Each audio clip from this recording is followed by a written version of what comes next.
الحمد لله نحمده تعالى ونستعينه ونستغفره ونعوذ بالله من شرور أنفسنا وسيئات أعمالنا من يهده الله فلا مضل له ومن يضلل فلا هادي له أشهد أن لا إله إلا الله وحده لا شريك له وأشهد أن محمدا عبده ورسوله صلى الله عليه وعلى آله وصحبه والتابعين وتابع التابعين ومن تبعهم بإحسان إلى يوم الدين أما بعد.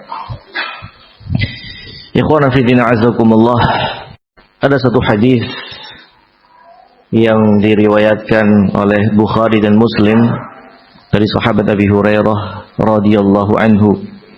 Qala Rasulullah sallallahu alaihi wa ala alihi wasallam, Rasulullah sallallahu alaihi wasallam bersabda, "Man lam yada' qaula zur wal 'amala bihi, falaysa lillahi hajatun fi an yada'a ta'amahu wa syarabahu."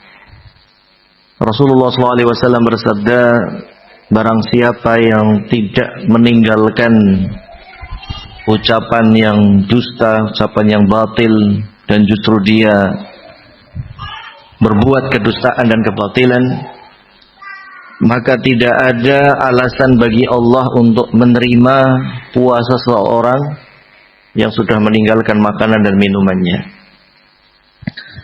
Dalam hadis ini menunjukkan kepada kita bahwasanya siapa yang di dalam berpuasanya, walaupun secara hukum fikih puasanya itu sah, dia sudah menahan al-imsak an kullil mufattirat, sudah menahan diri dari berbagai macam yang membatalkan min tulu'il fajri ila ghurubis syams ta'abbudan lillah, dalam rangka ibadah. Tetapi di dalam puasanya tersebut yang sah secara hukum fikih, dia melakukan sebuah atau dia mengucapkan sebuah kebatilan, kedustaan. Maka hadis ini menunjukkan walaupun sah secara fikihnya, tetapi puasanya tidak diterima di sisi Allah Subhanahu wa taala. Yaitu siapa-siapa yang dia tidak meninggalkan kedustaan, tidak meninggalkan perbuatan-perbuatan dusta dan batil semenjak atau di dalam puasanya dia. Qaul zur atau amaluz zur secara bahasa itu bermakna al-mail, yaitu penyimpangan. Zur maknanya penyimpangan, ucapan yang menyimpang dari kebenaran, amalan yang menyimpang dari kebenaran. Ya, berarti dalam hadis ini siapa yang tidak meninggalkan ucapan yang menyimpang dari kebenaran, siapa yang tidak meninggalkan perbuatan yang menyimpang dari kebenaran, ya, maka tidak ada alasan bagi Allah untuk menerima puasa dia. Karena secara maknawi bukan hanya menahan diri dari pembatal puasa yang secara lahir, tetapi pula menahan diri dari berbagai macam penyimpangan, dari berbagai macam kebatilan. Itu adalah hakikat puasa. Kita menahan diri kita dari perkara-perkara yang mungkar, perkara-perkara yang batil. Ya, kalimat az-zur secara bahasa adalah al-mail, penyimpangan dari kebenaran. Ya. Kemudian az-zur secara kebiasaan di dalam penggunaan lafaz zur dalam Al-Quran dan ataupun hadis terkadang bermakna kesyirikan. Ya, sebagaimana dalam surah Al-Furqan Allah Subhanahu wa taala ketika mensifati ibadur rahman wa ibadur rahman alladziina yamshuna 'alal ardi hauna dan seterusnya. Kemudian hamba-hamba Allah Maha Ar-Rahman, hamba-hamba yang baik tersebut adalah, ya, disifati oleh Allah salah satunya walladziina la yashhaduna zur, yaitu orang-orang yang tidak ikut menyaksikan kedustaan, penyimpangan. Ya. Maka yang dimaksud zur di sini, kata sahabat Umar bin Khattab ketika menafsirkan ayat ini, ayat ibadatul awthan wal isyraq wa a'yadil musyrikin. Az-zur di sini yang dimaksud adalah penyembahan kepada berhala, kesyirikan, dan perayaan-perayaan orang-orang musyrikin. Berarti kalau kita menggunakan istilah ini untuk menerjemahkan hadis tadi, yaitu barang siapa dalam puasanya dia tidak meninggalkan kesyirikan, ya, justru dia ikut merayakan perkara-perkara kesyirikan, membenarkan penyembahan terhadap berhala, maka tidak ada alasan bagi Allah untuk menerima puasa dia. Ini kalau kita bawa makna azur, ya, dalam tafsirannya Umar bin Khattab ini. Atau terkadang azur itu adalah kedustaan. Dalam surat Al-Hajj Allah berfirman, "Wastanibu qaulaz zur." Dan jauhilah oleh kalian ucapan-ucapan dusta, ucapan-ucapan bohong. Dan ucapan dusta di dalam berpuasa itu bisa menggugurkan pahala puasa itu sendiri. Maka hati-hati. Ya, kalau kita berpuasa kemudian masih berdusta, maka tidak ada alasan bagi Allah untuk menerima puasa kita. Maka jauhilah ucapan-ucapan dusta. Dan ucapan dusta ini merupakan dosa yang sangat besar. Dalam riwayat Bukhari, Rasulullah Shallallahu Alaihi Wasallam pernah berkhutbah di hadapan para sahabatnya, "Ala unabbiukum bi akbaril kabair." Maukah aku beritakan kepada kalian sebesar-besarnya dosa besar? Qala, maka Rasulullah kemudian melanjutkan, "Inna min akbaril kabair," sesungguhnya termasuk dosa-dosa besar.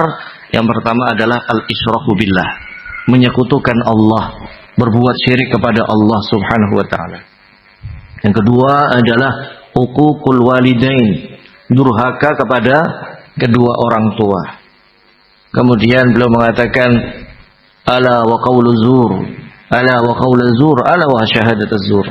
Ketahuilah termasuk sebesar-besarnya dosa besar adalah ucapan dusta dan persaksian yang palsu. Ya. Ikhwana fi din azakumullah. Demikian betapa dusta itu, bohong itu memiliki dampak buruk yang begitu luar biasa, menghancurkan pahala puasa. Ya, membuat Allah berpaling dari kita. Dan kenapa kedustaan itu ya menjadi sebuah dosa yang sangat besar dan penghancur sekian banyak pahala, yang pahala puasa itu kan kata Allah, "Wa ana adzibi," aku yang akan membalasnya. Hitungannya tiada tara banyaknya, berkali-kali lipat. Jika amalan Bani Adam itu secara umum 10 kali lipat ila asyri, ya ila sab'i mi'ati di'afin, sampai 700 kali lipat. Tapi kalau puasa lebih dari itu, bisa ribuan jutaan kali lipat. Tapi pahala yang berlipat-lipat ganda itu bisa dihancurkan dengan apa? Dengan kedustaan. Maka hati-hati dengan dusta. Iyyakum wal kadziba. Fa inal kadzib yahdi ilal fujur wa inal fujura yahdi ilan nar. Hati-hati kalian terhadap kedustaan, karena kedustaan itu bisa menghantarkan kepada berbagai macam kejelekan. Jadi satu kedustaan kalau kita tidak taubat, maka itu akan melahirkan jutaan ya kejahatan, keburukan yang terus silih berganti. Dan kejahatan-kejahatan tersebut akan menghantarkan kepada neraka jahanam. Na'udzubillah min dzalik. Ya, hati-hati terhadap kedustaan. Wa alaikum bisidqi, dan wajib atas kalian untuk jujur. Fa inna sidqa yahdi ilal jannah, yahdi ilal bir. Karena yang namanya kejujuran akan menghantarkan kepada kebaikan. Dan kebaikan akan menghantarkan kepada jannah, kepada surga. Maka kata para ulama salaf terdahulu, bahwasanya al-kadzib aslu kulli syarrin. Bahwasanya dusta adalah pangkal inti dari berbagai macam kejelekan. Jadi kalau seorang itu sudah bersifat pendusta, maka dia mengumpulkan sekian banyak kejelekan dan berpotensi untuk melahirkan sekian banyak kejelekan pula. Demikian pula as-sidqu aslu kulli khairin. Ya. Jujur itu adalah pokok sumber dari seluruh kebaikan. Itu jujur. Maka kita harus latih diri kita untuk jujur dan harus menjauhi kedustaan. Kedustaan itu remeh, sepele, tetapi konsekuensinya besar. Innal 'abda la yatakallamu bil kalimah ma yara bihi ba'sun. Yazil fi jahannam 70 kharifan. Dalam riwayat Bukhari. Ada seorang hamba yang berucap sepele yang dia anggap enggak apa-apalah. Sekali-kali bohong, dikit kok bohongnya.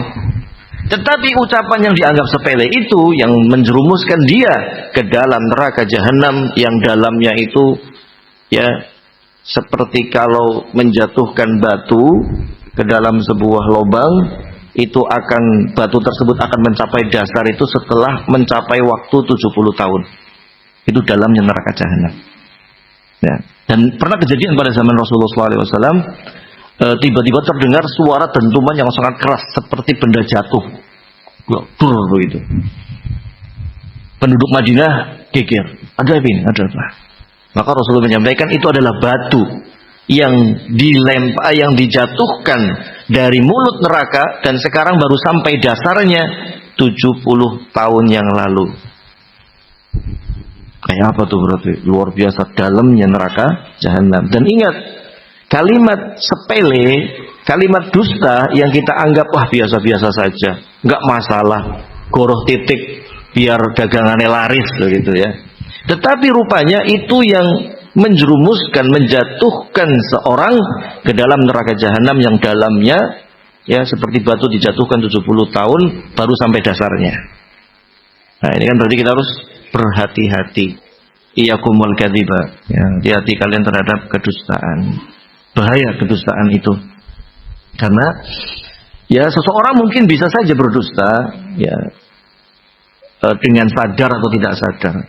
Tetapi kalau seorang yang baik ketika dia sadar dia dusta, segera dia bertaubat pada Allah. Segera bertaubat. Beda kalau orang munafik. Munafik itu dusta sudah terencana. Memang dustanya itu sudah direncanakan dan dusta itu sudah menjadi sifat. Ayatul munafik salat. Ciri-cirinya orang munafik 3, idza hadatsa kadzaba, kalau berbicara dusta pasti.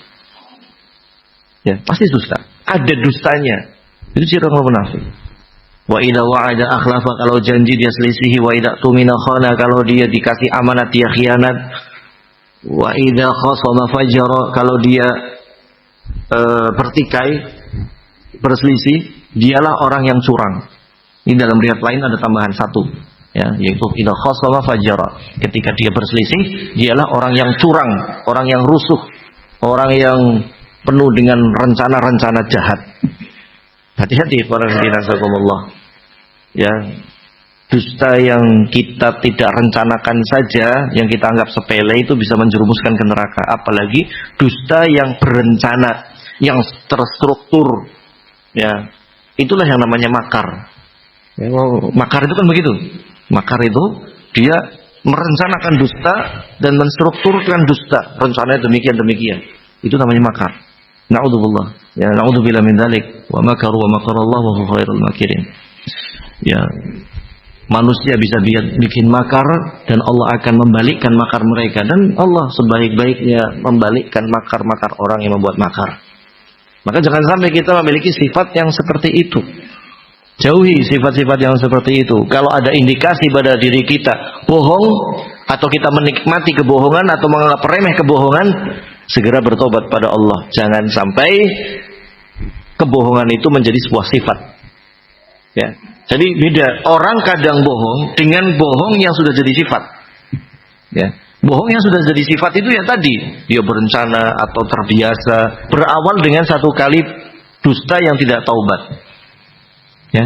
Dalam hadis riwayat Muslim, innal abda la yatakallamu innal abda la yakdzubu wa yataharra bil kadzib hatta yuktaba inallahi kadzdzaba.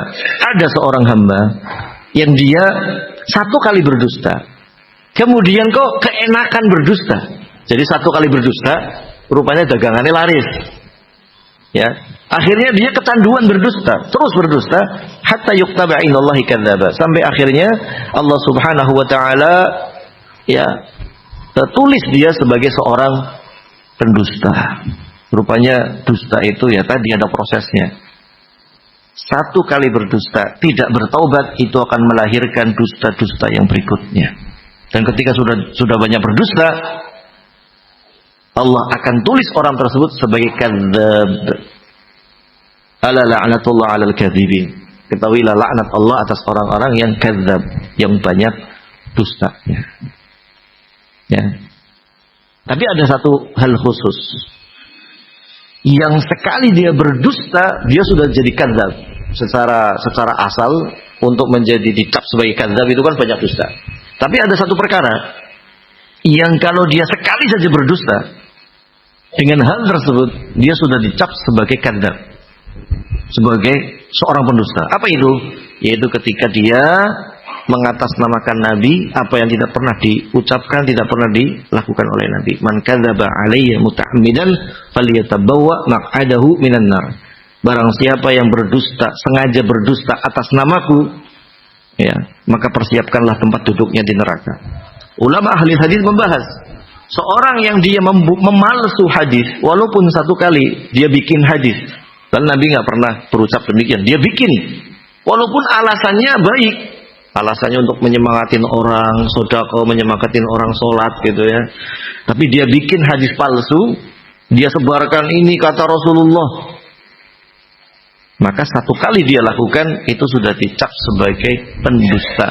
Dan tidak bisa diterima ya berita dia, tidak bisa jadi saksi untuk selama-lamanya. Walaupun sudah tobat. Maka ikhwan fillah azakumullah, jujur adalah sifatnya seorang mukmin. Dan dusta adalah sifatnya seorang munafik. Maka tinggal pilih yang mana.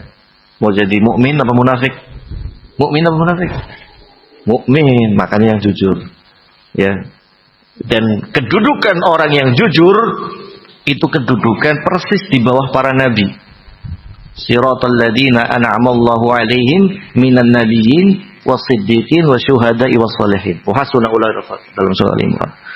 Siratal mustaqim itu akan diberikan kepada para nabi dan para rasul dan para siddiqin. Jalannya para siddiqin, orang-orang yang jujur, baru syuhada yang mati syahid di medan perang, baru sholihin. Jadi seorang yang bisa jujur itu kedudukannya persis di bawah para nabi dan para rasul, di atasnya para syuhada, di atasnya para orang-orang soleh. Soleh itu gampang, tapi untuk jujur itu lebih berat. Jihad berat, syahid berat, tetapi jujur lebih berat daripada itu. Makanya kedudukannya tinggi. Dan kadzdzab, pendusta juga kedudukannya sangat rendah. Sangat rendah. Ya, maka jangan sampai kita dikenal dengan seorang yang pendusta. Ya. Jangan sampai. Ya demikian, sepertinya sudah lirik-lirik jam. Ya. Ya, jadi kita tutup sampai di sini. Alafu minkum wallahu taala a'lam bissawab. Subhanakallahumma rabbana hamdik, asyhadu an la ilaha illa anta astaghfiruka wa atubu ilaik. Wassalamualaikum warahmatullahi wabarakatuh.